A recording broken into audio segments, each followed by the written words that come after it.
কি হয়েছিল কখন? আজি ৰাতি 2টা-2:30 মান বজাত মোৰ ঘৰৰ পৰা গৰু এটা চুৰে লৈ গ'ল। তাৰপিছত মই উঠিছো, উঠি গলিত চাইছো গৰুটো নাই। তাৰপিছত মই গৰুটো যে লৈ গৈছে সেইটো এটা চিন হৈ আছে, সেইটো চিন দি মই গৈছো। গৈ মই লৰিমক নাইবালিৰ ঘৰত মই গৰুটো পাইছো যে সিহঁতে জব কৰি পেলাইছে। তাৰপিছত গৰুটো গাভিন আছে। তাৰপিছত মই বাছুৰটো চাইছো। তাৰপিছত মই তাৰ পৰা গুচি আহিছো, থানাত আহিছো। থানাত আহি মই থানাত ছাৰক জনাইছো।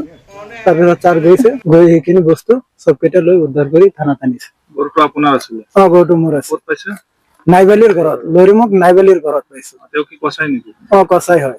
আগৰ পৰাই সি তাৰ বহুত চুৰি কেছ আছে।